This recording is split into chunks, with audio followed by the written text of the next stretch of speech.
Hello and welcome back to the Transfer Flow. And on today's episode, we're looking at this week's Champions League fixtures. What weird stuff did Arteta try against Atletico Madrid, and why should the Rojiblancos consider moving on from Diego Simeone? Leverkusen get smashed by PSG, but how has Kaspar Hjulmand steadied the ship in West Germany? Liverpool try a new lineup against Frankfurt. Are there any ideas in their big victory we can expect to see in the Premier League? And we preview this weekend's El Clásico. That's all on today's episode of the Transfer Flow. Look, should we talk about football? That's a good idea, I think. Yeah. So today, obviously, we're going to talk about the Champions League. And we were going to start off with Arsenal Atletico Madrid, I think.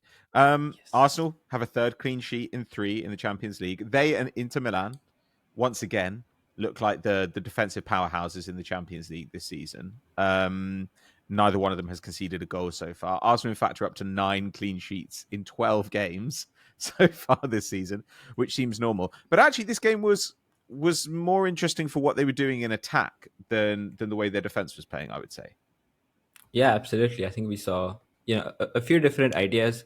I mean, we do see, at least especially with the fullbacks, like I think you and Ted were talking on Monday, that Arteta does actually like his fullback. One of his fullbacks is weirdly the guy who has the most freedom in the team. Unless sometimes Erdegaard, of course, has more when he's there. But right now, certainly it's one of the fullbacks. And we did see like interesting stuff. So like I think for the first 10-15 minutes it was more of a defined back three. So Timber was staying back. Yeah. Lewis Kelly was pushing up. Obviously Zubimendi as like the deep number 6. Rice going up a bit more, and Eze alongside him, and then the front 3. But then soon enough they started to also, like Timber also started to go up a bit. Go up alongside the kind of Zubimendi Rice kind of area. And then Lewis Kelly would also drop back to pick the ball up, and obviously advance inside. So obviously over like with the kind of base structure, there were a few tweaks we saw through the game. But also what I thought was interesting was Victor Gyökeres, because obviously he finally scored after about like 10 games, but more than that, like the way he was kind of moving to either channel and offering an outlet for the forward balls when the winger dropped back. I think that gave Arsenal a kind of an interesting new dimension, because basically what happens is, especially when the fullbacks like deep, like Timber, for example, and then he has the ball, often you see the right winger, so Saka, dropping back to give him a passing option. And so the opposition, in this case, Atleti often had a back 5, so then the wing back would step up with him. That obviously creates a bit of space behind there, which with someone like Merino, for example, you're not going to really access that space because he's not someone who makes those kinds of runs. But Gyökeres did, and so he often would go there and allow Timber to just play like a aerial ball down the line, which he'd kind of hold up, bring down. Didn't really like make too much of those himself. Like obviously not the kind of stuff he did in Portugal where he'd just like run past the defenders and score. But he did help Arsenal get up the pitch well. Yeah. Which is important against, like, especially against teams like Atleti, who did defend quite low for a fair period. They did try to step up in a mid block as well at times, but ultimately did drop back a lot. So it's useful to have those kinds of outlets. I know Ted said he was going to be looking at Gyökeres in the Patreon episode. So yeah, I think that there's various interesting dimensions about his role, which we're seeing. Yeah, I think that's a really good point to plug the Patreon. We've got the first episode coming out tomorrow, and we've talked a little bit about how managers matter, and there's actually going to be quite a lot of manager talk today, right? But yeah, we talked about Gyökeres so far, how he's been fitting in, some of the tendencies he's brought with him from Portugal and even from Coventry, and how they're a little bit of a strange fit for this Arsenal team. And generally speaking, how we think he's adapting to the side. I mean, this I did think I thought was a good performance from him, even leaving out the goals. Like, he has really upped his pressing, certainly. And yeah, I agree. Like, the way that he was able to interchange with the rest of the Arsenal midfield and attack was pretty positive. Like, he looked a lot cleaner in his technique in this game.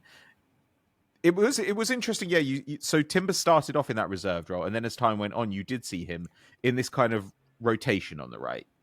So you had Zubimendi dropping deep, and then you had Eze moving into the midfield, and Saka moving inside, and Timber going up. And Timber ended up with more box touches in this game than Gyökeres. He's actually been quite an interesting attacking tool for them this season. But yeah, it meant that you were also often seeing just the two centre backs in the back line, which we rarely see with Arsenal. And look, this game ended with Arsenal having 19 shots, 2.2 xG. They only gave up 0.67 off 11 shots. But it did feel like there were opportunities for Atleti here to do more, because you did have Timber moving up in possession to press, and out of possession he was kind of going out wide to press Hanchko as well. You had this space for Sorloth in behind. You had Alvarez dropping into the midfield, and so Atleti did have the options in midfield and in behind. It's just that for whatever reason it didn't seem to quite come off. I mean, Saliba handled Sorloth quite well. That is something I would like to see more from Arsenal. You know, given how good Saliba is, it makes sense to take this kind of risk. But ultimately, it did feel like the scoreline in this game and even the chances created were perhaps not fully indicative of the balance of play throughout the match. Yeah, I mean, definitely. Like it was definitely, the cliched game of two halves, right? Because first half, it was. I mean, Arsenal were still like front-footed. They were definitely the side showing more intent. But like if you look at like possession, it was just 55-45 in the first half. 9-2 shots, yes, but XG was 0.52 to 0.24. So nothing crazy in that first half. I mean, Atleti, like I've kind of been on the well, not exactly a Simeone out, but like move on from Simeone camp from the start of the season, because I feel like they're kind of evolving towards a direction which, like, he's had time, right? Like we've been talking about Atleti evolving for almost, I don't know, like 2-3 seasons now, and like you see some things. Obviously, you see the transfers, but you see some things on the pitch, but it's never quite coming together. And it, like in games like this, for example, you want to see them at least pose something of a threat. Like first half, like I said, just two shots. They were both from like a fair way out. Alvarez was the only guy who looked like he really wanted to do something. Obviously, as you said, Sörloth was kept quiet, but like the wingers didn't really have an influence. Fullbacks didn't really get forward, and then and then obviously after going down, the goals did come in quick succession, but like they never really showed any fight until they were 4 down, which was the game was over. So yeah, like I know obviously they had a very shaky start, but some of those results were also unlucky. The results have been kind of getting better in recent weeks, but I don't know. I'm just not convinced by them, and yeah, just their approach is, I think, not really one which, especially given the amount they're spending now. It's because obviously Simeone did an excellent job for Yeah. so long competing with Real Madrid and Barca on a significantly lower budget, yes, but now they're also spending comfortably into three figures. They're getting in so many players. You want to see them do a bit more than like low block and hope someone does something, even if you're against like one of the best teams in Europe. Well, and it even doesn't feel like some of the stuff that they used to be excellent at, like set pieces, for example, have been really sustained in any meaningful way. I mean, like we could talk all we want about Arsenal doing something different in this game, but when you look at the first two goals, one's a set piece, and another is a set piece later on. But the first one's a set piece, and the other is while you had Lewis Skelly. Okay, for periods of this game, you had Martinelli almost playing in a front two, right? Like he was getting Yeah. inside a lot more. And then you had Lewis Skelly holding width, which is something we've not really seen from him. But the second goal is Lewis Skelly doing exactly what you expect him to do. And so in a way, it's like a little bit of a knock on Simeone. It feels that ultimately Arsenal get their goals in this game through very predictable channels that Atleti didn't seem to have a plan for. And I don't know, this season with them, when you look at them defensively, you're like, they're just kind of good defensively against all the crappy teams. And then they come up against someone serious or a good possession side or a good pressing side, and so you look down the list of games this season, and there are 4 games where they've had under 50% possession. And they were the Real Madrid game, but the other 3 were this one, the Liverpool one, and the Celta Vigo one. And they gave up 18, 19, and 20 shots in those games. In the other 8, they've averaged 7.5 shots conceded. So it's like this defensive stuff works against like the bad teams. Maybe there's some of that holdover, almost like you saw with maybe with Man City in the last couple of years, where it felt like teams were still acting like Man City were a really dangerous pressing side, even though they were Mm. not in it anymore. Like you wonder if there's a little bit of that going on, but now it just seems like that if the Atleti stuff doesn't work against the really good sides, then it doesn't really work. Like Yeah, isn't like what's the isn't that point what of it is? it? Like, why are Yeah, you doing it? exactly. If you get 20 shots to Arsenal, then just yeah. I mean, it's a difficult, and also because like what do you say about them being good defensively against the worst teams? A lot of Mm, that also is to do, like you said, because all the other games have more than 50% possession, yeah, and like you look at their structure in possession, it is often quite conservative. Like I sure. said, like in this game, for example, like you just look at the fullbacks, they're staying back so much. Both Koke and Pablo Barrios are playing deep, and they are getting on the ball quite a bit, but then they're not really passing forward that much. So it's like you like they definitely aren't as defensively solid as they were a few years ago. Like when the Atleti low block was like, this is going to be so tough to unlock. I don't think they're quite at that level anymore, Mm, and they like if you allow for that drop off, then you need to sort of balance that out with maybe a more kind of significant sustained attacking threat, yeah. and we've seen glimpses of that, but we haven't seen that being sustained. So and that's kind of where my issue is, where like I think Simeone has had time and he hasn't shown the ability to kind of sustain that. Mm. So yeah, I mean, it's obviously never going to be an easy decision or even like easy execution given just how long he's been there. But at some point, you have to move on. Yeah, and the evolution can't be we've gone from Griezmann will do some magic to Alvarez will do some magic. Like, it's not a workable system. Okay, well let's move on from that game then. Like it was a fairly easy win, not as comprehensive as it looked in the scoreline, but still like not a troubling night for Arsenal. The next one was PSG Leverkusen. This man, like 7-2 on the scoreline, pretty rough beat for Leverkusen because on expected goals much closer, like 2.8 to Yeah. 2.3. That said, two-thirds of that Leverkusen XG is like two penalties. Um, and a couple of red cards as well. So it all gets a little bit funky. But just a quick word about the game before we talk about Leverkusen more generally and how they've been changing. It's just I kind of don't know what you do to deal with this PSG situation, right? Because the way they push their fullbacks up, so they kind of pin your back line in, and then Vitinha drops into the back line and just carries at you. It feels like it's borderline impossible to prevent them getting a free man in midfield. And then when they're up against your back line, how many defenses in the world can stand up athletically to Mendes and Hakimi and Barcola and Dembele when he's there running at them? Like maybe Arsenal, but if not them, then no one. Yeah, and even Arsenal did have a tough time last season, Sure. in that tie. So, yeah, but honestly, I think in this game, like obviously, we'll talk about the first half an hour is the only really meaningful part because then the red cards come in and like Mm. I think basically what went wrong for Leverkusen is after the red cards they kind of let the game open up a bit. I mean, a fair bit. Sure. And then when you let the game open up against PSG, it's a bad idea. And obviously, Mm. like they were, I think they scored like 7 of their 8 shots on target or something. So that also helped. But yeah, like once it kind of opened up, it was done. But for the first half an hour, obviously they considered that from a set piece 7 minutes in, which is also not ideal. Yep. But after that, I thought they were decent. Like they didn't have much Mm-hmm. of possession, but they did step up to press against like goal kicks and stuff. Adopted a very kind of player oriented approach, and obviously PSG excellently dealt with the press. Like they'd kind of pass to one side and then just bait the pressure and just release on the other. But at Yeah. the same time, Leverkusen weren't like exposed. Like they weren't unlocked. They weren't leaking, giving up lots of chances. And after that press, they drop into a decent kind of mid to high block, not sinking back. Keeping decent territory Mm. with a back five. And then obviously later on, if PSG did get forward, then it'll be like a 5-4-1 deep.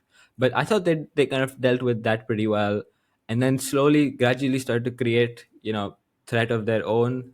I think the main way they did that was with the front three and just trying to access them from deep quickly and getting them to carry the ball kind of almost just straight. I mean, we saw I think Echeverry had a couple of dangerous carries running through. I don't think he was the one who won the first penalty, but the first penalty also comes with someone just running straight into the box. I mean, Poku also is like, from what I mean, the little we've seen of him, definitely is a dangerous dribbler. Kofan is also an interesting one, but he can also like take the ball. Obviously, got that red card for Zabani. So that was basically the idea, and I think it worked pretty well. I mean, obviously they won two penalties, got a red card, so definitely worked out that way. So yeah, I think there were some good glimpses there, and then it got out of hand, and Yeah. then it got very out of hand. It did get out of hand, and I mean, look, it happens against PSG, and they put some really great finishes on some shots too. 7 out of 8 on target, like 7 out of 8 go in. Some days that happens to you. It's interesting though to see some of the faith that has been put in these younger players though by Hjulmand. Like I guess the difficult situation is to work out how much of what we're seeing right now is going to be the long-term plan. Yes. Right? Because so much of it has been stabilization, and like they've had a more direct game plan, it feels. Like Poku is a real high volume ball carrier, and you tend to see them win the ball and everybody just accelerates incredibly fast towards goal. Yes, it runs They've been straight. very direct about it. And you can understand like being practical, because the first couple of games of the season, the Ten Hag games, were horrific. Like they were allowing 8 deep completions a game in those matches. They allowed 16 deep completions in the 2 games under Ten Hag. They've allowed 28 in the 5 games since. So there's a really big improvement there. But yeah, I guess they're spending much less time in the final third, right? Like compared to last season. We would expect to see that. But how much of what you're seeing right now does feel like the Hjulmand game plan, and how much of it feels like we've just got to get things moving in the right direction? Yeah, I mean, it is. I think it's made all the more kind of difficult to assess, given the fact that Hjulmand hasn't been coaching at the club level for a long time. I mean, his Yeah. last job was obviously Denmark for like 4 years, where he did pretty well. But that's basically like him being in this kind of situation every month or two, where he's like, "You guys are here for 2 weeks, let's do something." But like, I can definitely see parallels between his Denmark and this Leverkusen team. So like it's because when you look at it, and obviously under Ten Hag they had like back three sometimes, switched to back four for one game, didn't work, and now they're back to like the 3-4-2-1. Like, from someone looking at it might think, okay, they're just going to go back to what they were good at under Javi Alonso, and then maybe Hillman will kind of put his touches onto that later. But I don't think that's the case. I think this is also just like what Hillman kind of brings in. So yeah, it definitely helps having that overlap, in the sense that I think the squad is also kind of still fairly better suited to this 3-4-3 kind of structure. But like the main thing, I mean, when it's early days, like the first thing I tend to look for is how teams are doing out of possession, because that's the one Sure. typically you want to work on first. And I mean, from the first game, because I watched them against Eintracht Frankfurt in his first game, I thought they were pretty good out of possession. So I think and even when you look at the, like, for example, this PSG game, like I said at the start, I think it was pretty good work. So there's definitely positive signs there. Yeah, like the question definitely is, how will they fare in those games when they do have a lot more possession? Because his second game against Copenhagen in the Champions League was a bit of a weird one, but it ended up 2-2 with them having 63% possession. After that, they had 61% against Gladbach, got a 1-1 draw. So it's I guess a question of like how will they unlock these lower blocks? But they Yeah. have done well recently. For example, they beat Union Berlin 2-0. The Mainz game also got a bit out of hand, but they did win that one 4-3. So yeah, I think there's encouraging signs. The other thing with them was looking at, obviously, I mean, in the transfer window they kind of had that rebuild like delayed by a year because Alonso stayed, but now they had the big old rebuild after the title win, and there's just so much change everywhere. But like, I think they've strengthened well in pretty much all the positions. When I was doing the transfer grades for them, my kind of main comment was like on the striker, because they obviously moved on from Boniface. Yeah. Schick was obviously sticking around, but then the only guy they got was Christian Kofane, who was a teenager with one senior season in the Segunda División, and he did score 8 goals then in about over half a goal per 90. but still, you're like, basically He's this kid 19. has had, he's had one Yeah. season, and you bring him as your chick backup. I was like, okay, man, like that's bit of a gamble, but it looks to be paying off because I think he's been pretty good now that Chick has been injured Mm. for the last few weeks. He's got a couple goals already in the Bundesliga. Did Decent well shot here. volume as well so far. Yeah. So I think the squad. I mean, they've done I think a decent job in the transfer market given situation they had.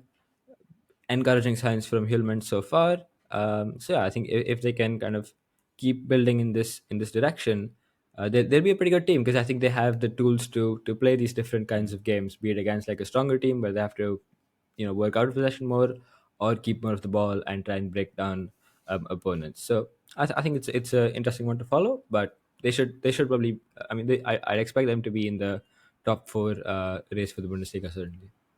Yeah, that is the thing that's interesting me as well. If they are having more possession in the final third, what can they actually do once they're there if they're not Yeah. able to get these fast attacks? I mean, at that point, you would assume that we might see more of Ben Seguir, who's been on the bench the last few games.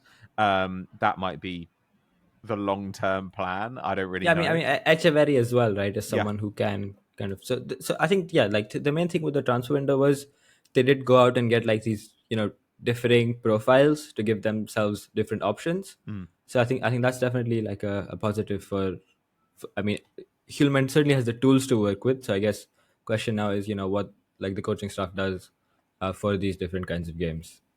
Yeah, and look, on the underlying numbers, they're currently second in the Bundesliga. At the same time, they haven't played Bayern, and Yeah. Dortmund just did. They've got Bayern in a couple of weeks, so it'll be interesting to see where they land up after that. But if by mid-season they're kind of neck and neck with Dortmund, they're in the hunt, then that'll be a real positive. That'll be kind of amazing given where they started the season. Yeah. Okay, another German side then. We've got Frankfurt, who similarly had kind of a humbling night up against Liverpool. I mean, this was Liverpool just are back. Liverpool are just absolutely back. Liverpool They're back. winning everything again. Man, they rolled out a disrespect 11 though in this game. Like it was like Frimpong at right back, 4 attackers, a midfield pair of Szoboszlai and Jones. I was like, man, even with Salah rested, this is kind of rude. And it was just like, I guess maybe when you're up against Frankfurt, you think, unless you're an elite control side, you might think it's going to be hard to stop the chaos in this game. So let's just do Embrace our the attackers are chaos. better than you. Exactly. Outscore. And it was what 3.2 to 0.2 on XG. It was 18 to 4 on shots. And I mean, like there were also rational ideas going on here. Like, okay, if we have Wirtz on the right with Frimpong, then that gets those guys closer together. Those guys who have a connection, and then on the left you've got Robertson pushing up and Jones moving out there, and this kind of little flank combination with Hakpo and Ekitiké as well.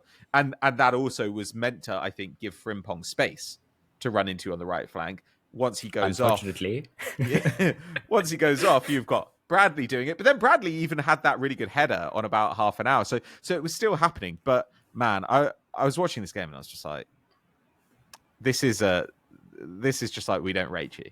Like approach. Like when there was a point before that Bradley header, there's a point where the ball goes out to Hakpo on the left, and in the box you've got Wirtz, Jones, Ekitiké, and Isak all within about 5 yards of each other, like basically all playing centre forward. And I thought, yeah, okay. But look, I mean, this was the Frankfurt experience, right? It was like counter-attack goals. They've given up the most in the Bundesliga. Set piece goals, they've given up the second most in the Bundesliga. That equalizer, the Ekitiké run through, I was like, man, like this is the Frankfurt experience. They get into a dangerous position, cross doesn't find a man, simple ball for Robertson, goal conceded. I mean, I don't know if you have a more detailed analysis, but yeah, I guess the question is, we've seen some adjustments from Slot here.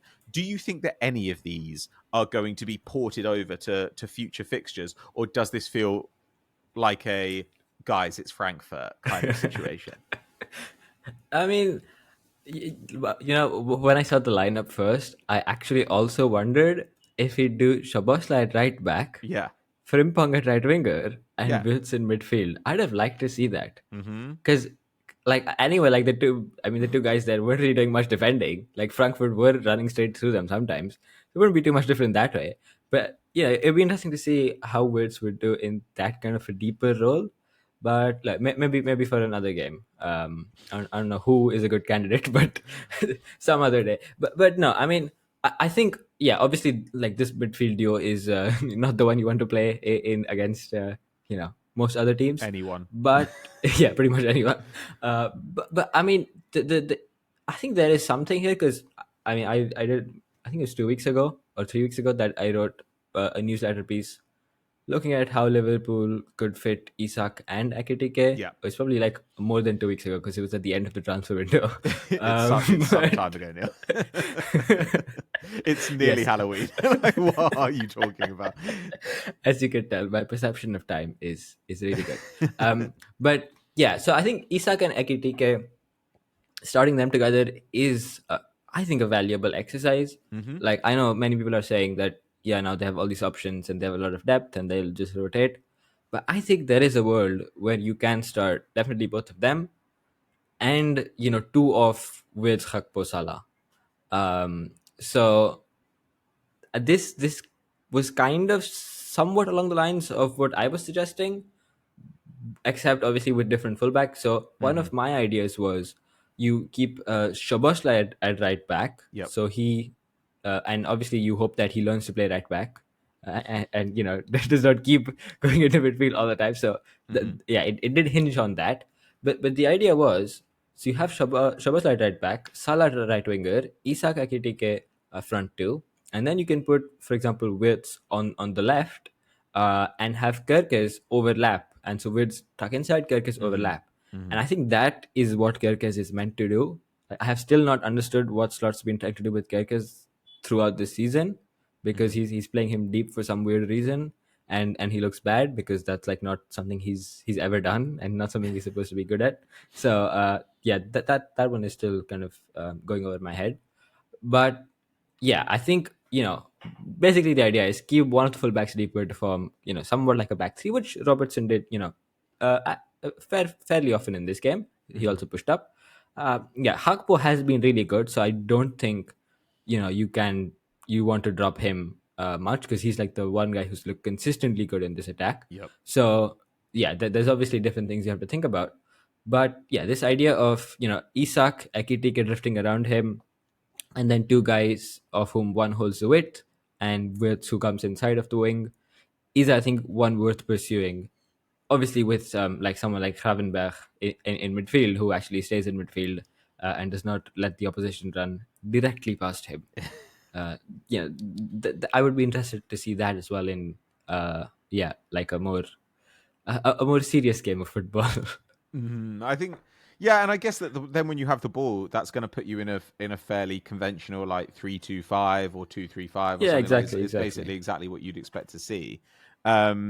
Yeah, I mean, Hakpo's form has helped Liverpool, but at the same time, it's difficult because he should be the one droppable guy in the attack, and actually he's the only guy who isn't. Like, I would be intrigued to see that, and I think that if they've got Guehi done at the end of the window, I wonder if we would be seeing a back three or something by now. I guess the advantage of having a load of these great players not playing well is that it does give Slot kind of carte blanche to try whatever he wants, right? Yeah, exactly. You lose 4 games and Isak, Wirtz, Salah aren't working. Okay, well then we need to try something. I'm ultimately not convinced that any of this is truly solvable outside of the transfer market. I think you can do things to improve it. I agree. I thought that your 4-2-2-2 was the best option, and I think that could be good. But I still think that, and unless Szoboszlai does turn into a world-class right back, like Kim's quite hot on this idea, I just don't see any way that it's possible to fully stabilize. And I'm intrigued to see what they do in January, because if they're really close to first place in January, I wonder if they go out and get a fullback or go and get a centre back in January and just say, like, this is one of those hybrid fullback centre backs would be great. And okay, we're going to go for it.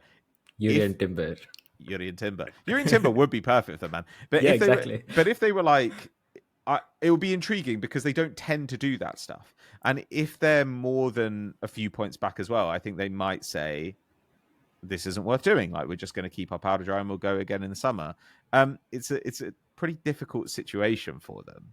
And like, as much as Slot is struggling, I think that kind of anybody would struggle with this situation. Like, it's a really hard collection of talent, and that injury to Leone just only made it worse. So I don't know. I mean, at the same time, I think that there was a lot about Frankfurt in this game that made it easy for Liverpool, as they expected. But even just trying to use Knauf and Bahoya as outlet passes, like, didn't really work. It especially didn't work with Knauf.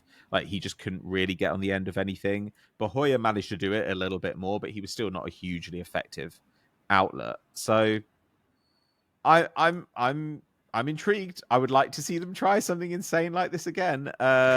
Maybe with slightly more defensively minded midfielders, like you say. But yeah, this felt like two chaotic teams, and one is better at chaos than the other, I guess. Yeah, one has better players than the other. Yeah, so sure. That's simply it. Yeah. Okay, well, we're going to finish up today with a look ahead to El Clásico this weekend.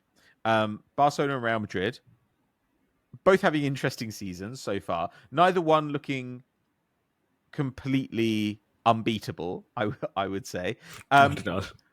Both made pretty light work of their midweek games. You know, Barcelona, the scoreline is easier, but you know they played a bunch of kids, but the other team got a red card, one of the most insane red cards you'll ever see. Real Madrid, ultimately, it worked out pretty well for them. Like, Juve didn't do much of anything in this game. Sounds about right. Yeah, it basically does. But I was looking at Barcelona's defense, and how much of a worry do you think that is, right? Because they've given up over 1 XG in the last 6 games in a row. They've given up 7.2 XG in the last 4 games. And my worry is that going into this match, Barcelona are going to want to press you and get the ball. And if that doesn't work, they're going to want to press you more and more and more, and they don't have the other thing. Whereas at least Real Madrid, who also want all the ball, do at least have the other option, which is, we can drop back and defend, and we're perfectly comfortable doing that. Yeah, I mean, I think it's a couple of things. So obviously, one is the Barcelona defense.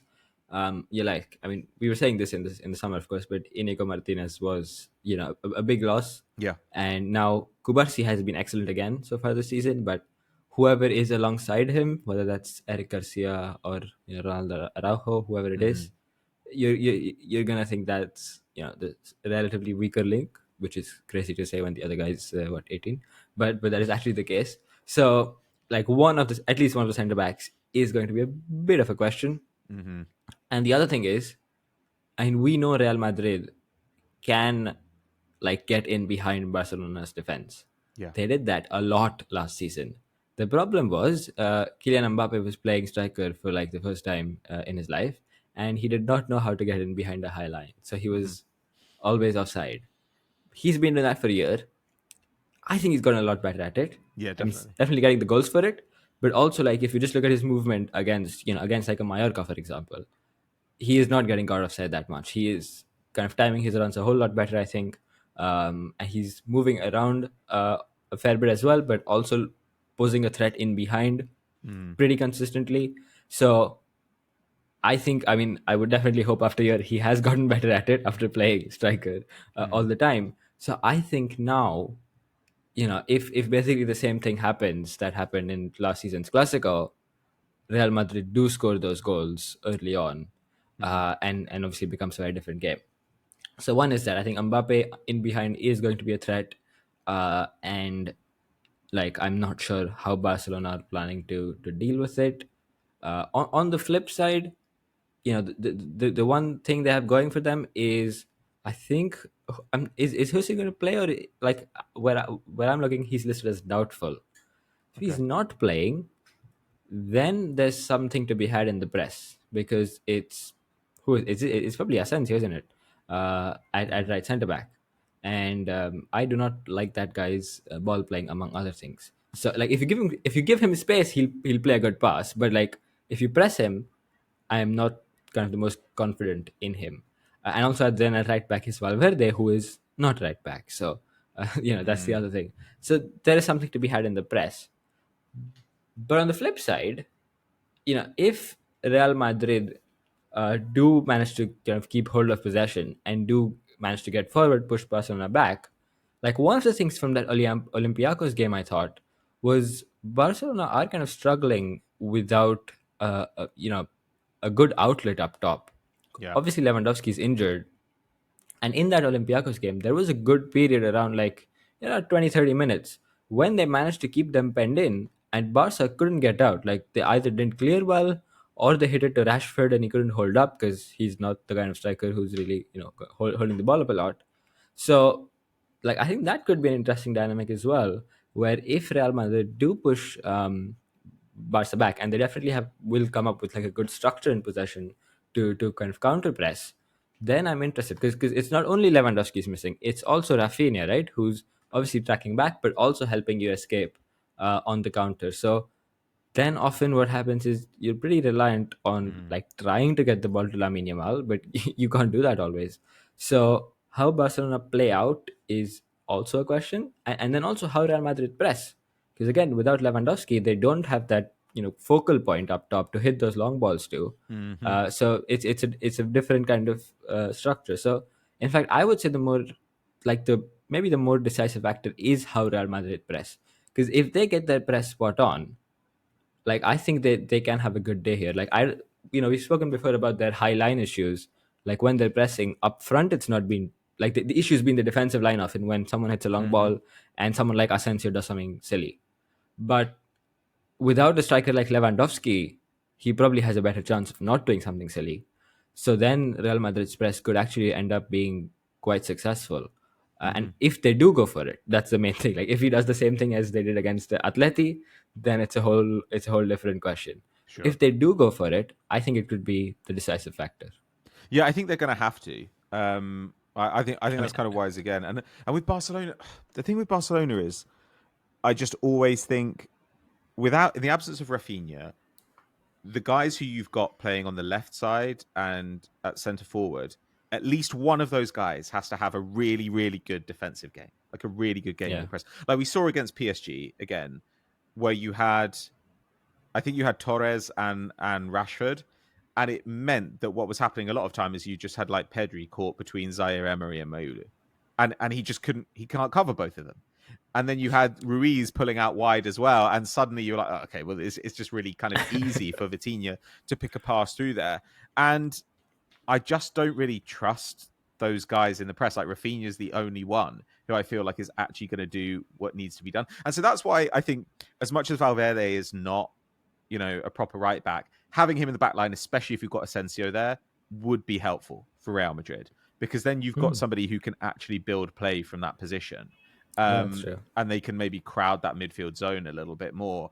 It would require them to probably to push Carreras up on the other side, which with Yamal there is pretty bold.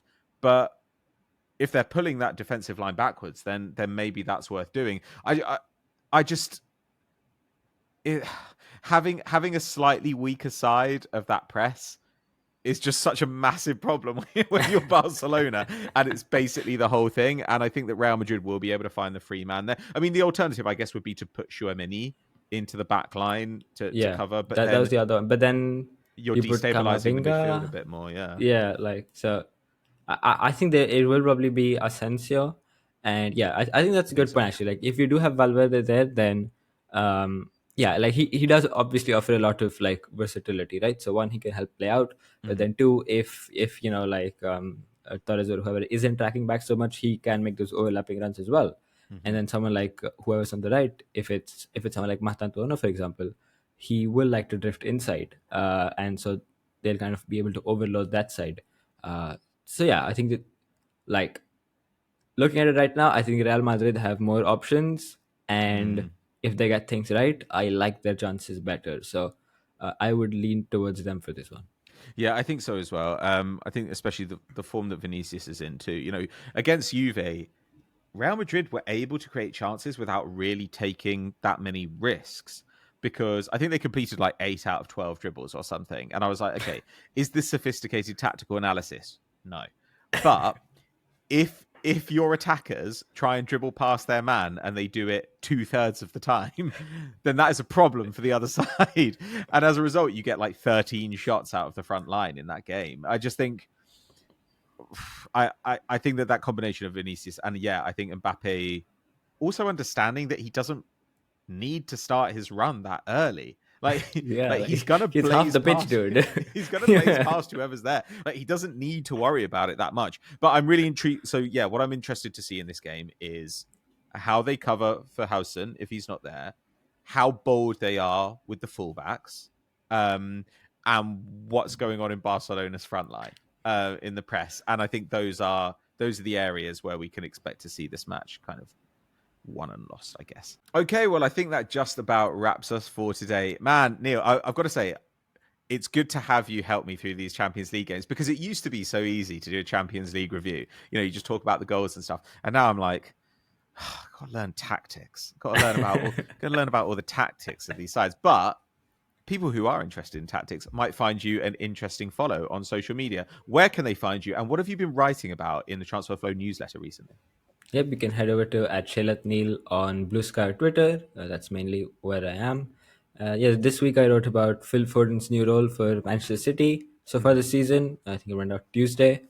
It was an interesting one to write because I had the idea, and then I obviously speak to Kim, who's the editor, and I said Phil Foden's pretty good, and Kim's like, yes, but his numbers are even worse than they were last season, and last season was worst season since he broke out. So it was an interesting one because I tried to figure out, why the numbers don't look so good, but why he looks good.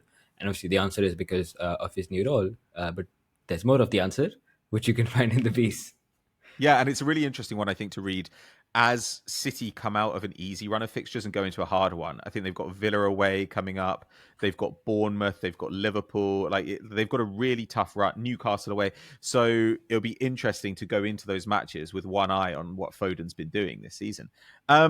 Thank you for being here, and thank you to everybody else for being here too. But we want to send you somewhere else. We're just starting our Patreon. We're going to be releasing extra podcast episodes over there and B-roll every single week. We've already recorded the first episode. It'll be dropping very soon. Stick around at the end of this video to get a 2-minute preview of what you can expect over there, and head to patreon.com/thetransferflow in order to sign up and get access to those extra episodes. Thank you very much, and we will catch you next week. Bye-bye. The one thing I wanted to ask you about when we started thinking about topics for this, I thought it'd be really interesting to talk to you about the value of managers. Obviously, we've just had this weekend where you've seen Amorim, who spent all of last year being widely derided, beating Slot, who spent last year not seeing a word of criticism, basically. Arnie Slot, the Slot Dutch machine. god. So now pull the lever, poops out wins. And also we've seen managerial changes already this season. And always with a managerial change, there is this hope that this guy's going to come in and he will do something to the talent and everything will start to make sense and the team will start winning. And it is seen as this cure-all. The new manager will fix things. And I guess sometimes that's true in theory. But all the research in this area over the last 10 years, not that there's a huge amount of it, but all of it ends up being reasonably agnostic about the value of managers, at least for the majority of managers, right? And I know that you, a long, long time ago, started looking into this question. So I'd be really intrigued to know what were your findings when you first started investigating it. So one of the earliest sort of questions was what does AVB and Roberto Di Matteo look like? Because at this time, Chelsea's head coach was a Spinal Tap drummer, and you're like, all right, so what's going on here, right? And Di Matteo won a Champions League, right?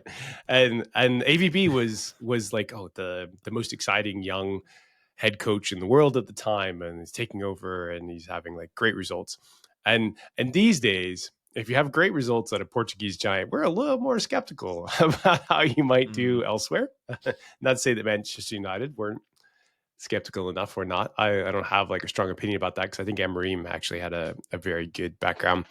Ten Hag did too, but Ten Hag has turned out to be much more complicated a personality than I think people anticipated before.